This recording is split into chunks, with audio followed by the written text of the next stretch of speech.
Moose Jaw is definitely evolving into kind of a city of its own. Moose Jaw used to be a very sleepy, quiet town.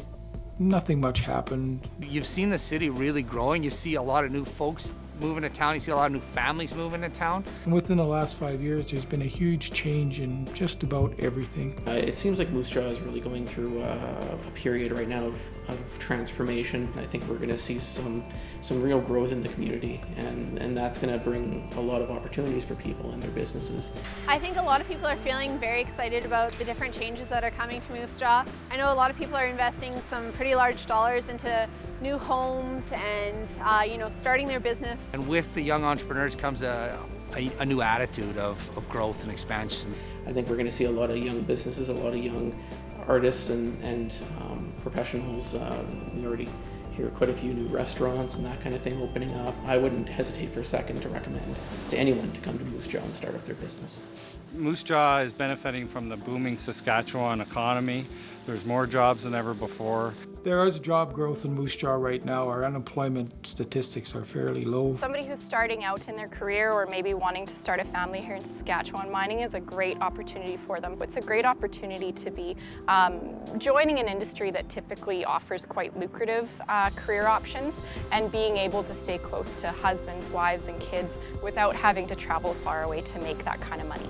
There's an ample opportunity for large industrial development between the two cities. Building a large-scale mine means partnering with contractors and subcontractors on a pretty huge scale. We'll have a full-time workforce of about 350, but we need about 1,200 people realistically to bring the site to the point where we can go into production. I think there'll be more opportunity employment. I mean, potash is the industry in Saskatchewan right now, and it is an industry that's up for growth. The economic spin-offs are obviously the employment opportunities and the sponsorship opportunities that come with having a larger company be based close to a city like Moose Jaw.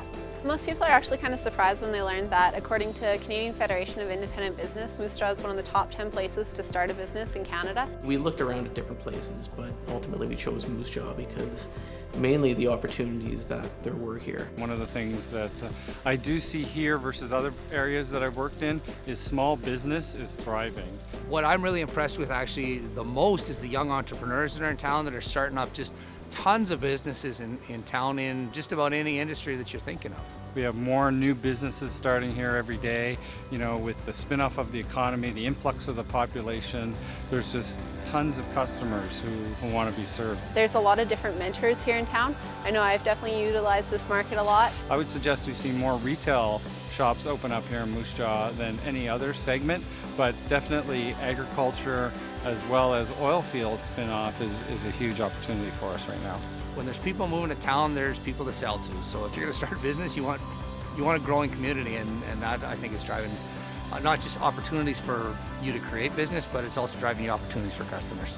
I used to live in Europe, and the downtown feel of the different boutiques and different shops, and you can grab a latte at 7 p.m. at night.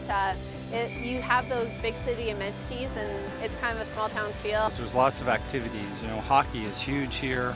We have the Moose Jaw Warriors, which if you go to a Moose Jaw Warriors game, it's just like going to a Jets game. We were really surprised at the amount of recreational opportunities that we could do as a family. Just a lot of really great things to do outside the house, some great restaurants, but I think the sporting and recreational activities is what I enjoy the most. The May Wilson is probably one of the most beautiful theaters you're ever going to go into, and there is always something going on there. We also have some things that are very unique to the area. We have the mineral spa, but we also have 15-wing Moose Jaw. You can sit on your deck and watch the snowbirds practice. It's got a real small town feel, but there's lots to do, and there's a lot of different arts and events and things happening here. It's been nice. It has the benefit of having a big city with a lot of really great conveniences, but at the same time it's got that kind of small town feel. Calgary, I don't even know if we knew some of our close neighbors, and we lived there for a number of years. This is not a city that is not easy to get around, and it's not a city that's not easy to meet people in. It's a very comfortable place to be in. You don't burn a lot of gas when you're 10 minutes from anywhere in town. You want to go to the grocery store, you want to go shopping, you want to do any of that kind of stuff. When you're 10 minutes from anywhere, you're not burning a lot of gas. You're done work at 5 o'clock or whatever hour. It takes 5 minutes to get across the city. To get to that after 5 scene or to the community sport that you're taking part in? We have some fantastic restaurants, we have a casino, we have lots of kind of those big city things. You know, the great thing with Moose Jaw is this huge sense of community, and we've got family here, even though we don't have any family here. I spent 5 years away from Moose Jaw, and I missed it terribly. And coming back was like coming home.